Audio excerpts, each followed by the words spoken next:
Hello, I'm Robert Costa, and this is the Washington Week Extra. Several Democrats unveiled a Green New Deal last week, modeled on President Roosevelt's New Deal, but aimed at addressing climate change. What is it exactly, and what does it mean for the Democratic Party?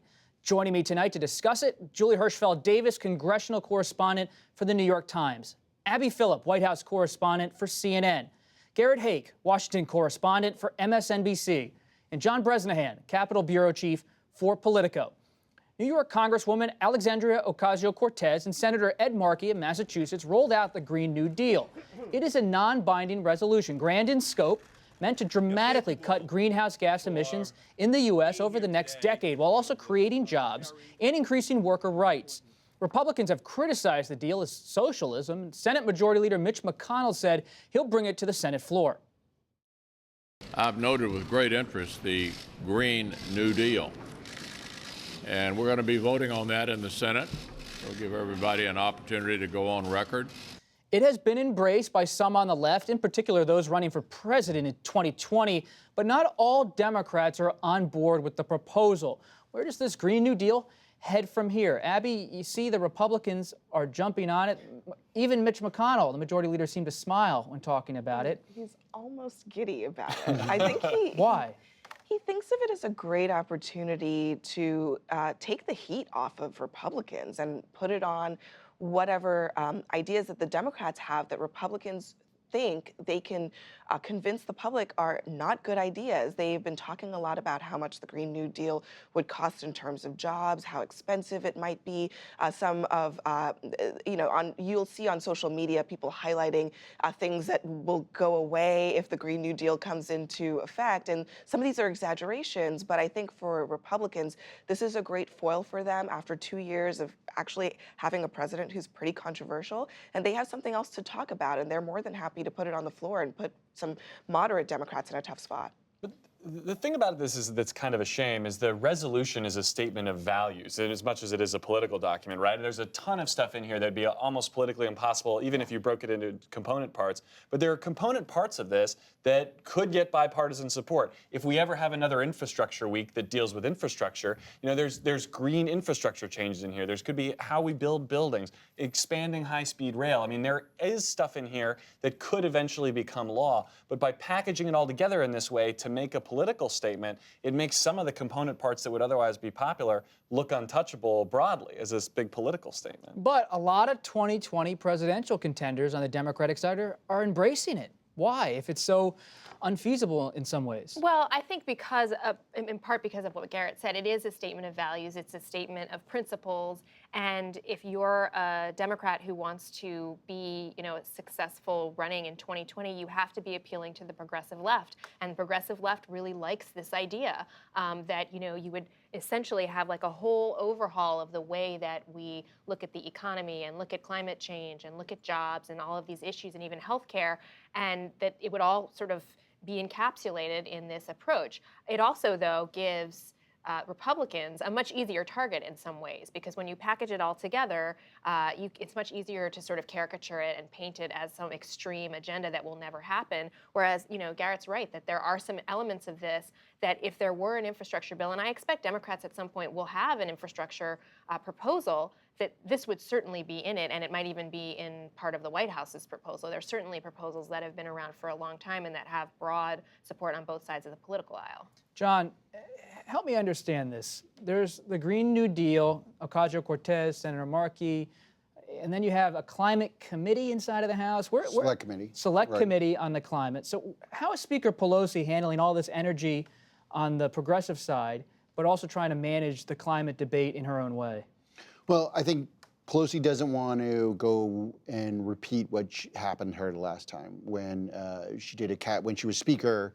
You're talking over a decade ago. Yes, and they did what was called a cap and trade bill, and they were capping greenhouse gas emissions that we were trading, and it went through the House and got nowhere in the Senate, and Democrats got killed on it.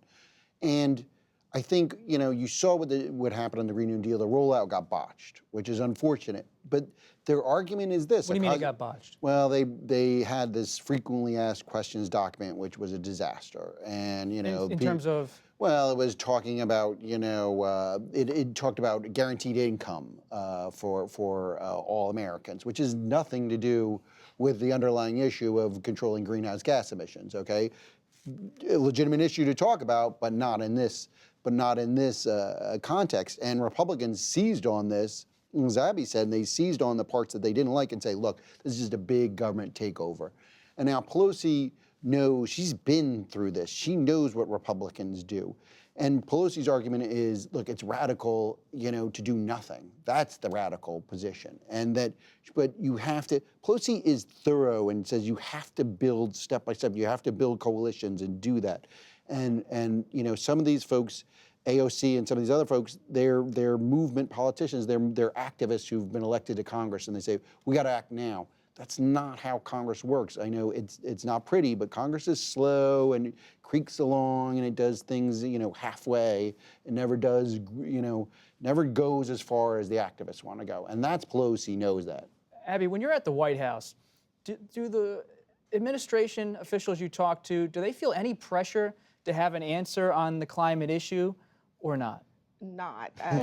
They are not thinking about climate change. And in fact, the president has, it seems actually has been talking about climate change a lot more, but usually when he's trying to tie weather to climate phenomenon. And this is a president who still talks about climate change basically being a hoax. On the campaign trail, he talked about it being a Chinese hoax. So he's nowhere even close to even where a lot of Republicans are. You hear Republicans on the Hill saying, climate change is happening, but we can't afford the remedies that are being put forward. Trump is saying climate change doesn't exist, and so therefore the administration acts like it doesn't exist. They are nowhere near a kind of middle ground on this issue. But not everybody. The Department of Defense has been out in front on this for like a decade, saying that climate change could change theaters of war all around the world. If polar ice melts, if rivers dry up, if fuel is harder to come by. The DoD, which has to deal in facts and reality, or people get killed, has been paying attention to this, but even they can't get the White House to care. And they've been telling Congress as much. And if you talk to individual senators, they see climate change happening in their state. Marco Rubio knows climate change is happening and it's affecting Miami and Florida. Cory Gardner knows it's happening and it's affecting Colorado. I mean,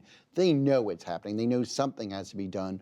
But as you said, the Republicans have always made this a cost argument, and Ocasio-Cortez and these other folks want to make this, a moral issue. We have to do something for the future of the planet and our race as human beings. And Republicans, we have a president who, like you said, if it's cold outside, he says, where's the planet's not heating up, it's 20 degrees out. So, I mean, that's where the head of the party is for Republicans. Well, and it's true that they don't have an answer on climate change per se, but we did hear the president talk in his State of the Union address about socialism, right? And I mean, I think that's really their answer when you're talking about this issue right now, is that, they're just going to sort of, in a broad stroke, dismiss this as extreme Democrats, radical Democrats wanting us to be socialist rather than capitalist. What's their talking point on the cost? Do we know anything about that?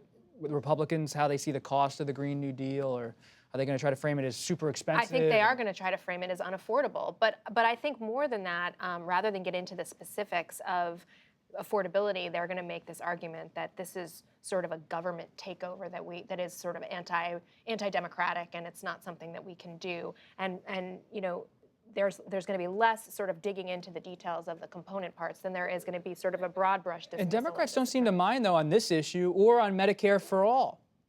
No, that's true. Right. Or taxes. It's expensive because it's worth it. Right. I mean, It's that's the argument. If expensive you 'cause we need frame it, it in moral terms, of course it's expensive because it's a huge problem, they feel like, and it needs to get solved. So yeah, they're not scared of the price. I don't know that expense is really the issue if people are being honest. I mean, if we look back at how President Trump ran on actually very expensive proposals, including a $1 trillion infrastructure proposal and other things, I mean, Republicans are going to use cost for Medicare for all and for the Green New Deal as a cudgel against Democrats. But if you look back not too long ago, the guy who's running their party ran on a lot of really expensive things. And by the way, the deficit is still extremely high. Nothing has been done about that in the last 2 years. But this goes back to what Julie was saying. I mean, they paired the Green New Deal with Elizabeth Warren's tax plan, which called for dramatically higher rates on wealthy people. And they're saying this is, they're using the climate change and the argument as a seizure, as the government seizing power. They turned it into like, this is the way this is the left using government to grab control of your life. I want to, let's go around for the final minute or so here on that point. Why is the Trump era the moment for the Democrats to move in this direction, whether it's Medicare for all, the Green New Deal, the Warren tax plan? Why suddenly now? I know we saw it with Senator Sanders in 2016 in his campaign, but what is it about President Trump has prompted this tilt in the Democratic Party? Julie? I think it's a matter of contrast, really. I mean, he has activated such an intensity among his base, and it's a small sliver of the Republican Party, and it's a small sliver of the electorate, but it's a very vocal and energized sliver. And I think Democrats understand that they need to reclaim some of that. They need to activate people in the same way that Trump activates people, and that is going to mean drawing some of these contrasts that are much starker and frankly more extreme than they've been willing to do in the last several election cycles. And I think that they think, you know, if you ask the broad spectrum of the many Democratic candidates who are out there right now, they all have slightly different takes on this. But I think the consensus is that you have to go really bold because you're facing a president that is not shrinking from any of this. And the president's also changed the counter arguments. Whatever President Trump is, he is not a small government conservative. He's got his own big expensive things too. And the argument against you if you're a Democrat won't be that it's going to explode the deficit or that somehow these things are too expensive. It's merely an argument about the ideas. The president wants to build a multi-billion-dollar wall. He wants to have a space force, right? These are not small government conservative ideas. So if you're a Democrat, why not go big too? Yeah, I mean, I think that is actually it, that President Trump did not run on small ideas. People thought that the travel ban and that the wall were ridiculous ideas when he ran on them. And then he won, and then he became president, and he actually implemented those things. The lesson for Democrats in 2016 was the ideas that everybody's been telling you for the last decade are too outrageous to put to the American people. Put to the American people and see what they actually think about them. And final thing, John, is that Alexandria Ocasio-Cortez, I know she's only been in the House for a few weeks, but she's shown real power by being out in front of this proposal and starting a lot of debate inside of her own party.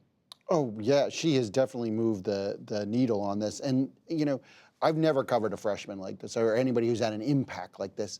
Look at the Amazon pulling out of New York. And everybody's saying, you know, oh, was Alexandria Ocasio-Cortez? Think about that. She's, you know, she forced, you know, by doing Literally nothing. just got there. Yeah, she just got there. By doing nothing, she forced the biggest company in the world to do something. And now she hopes to take this and do this on climate change. And I think it's just fascinating. She just fascinates me intensely. That's it for this edition of the Washington Week Extra. And you will soon be able to watch this live. Starting next Friday, we will stream the Extra on our website, Facebook, and YouTube every Friday night, starting at 8:30 p.m. Eastern Time. I'm Robert Costa. Thanks for joining us, and have a good weekend.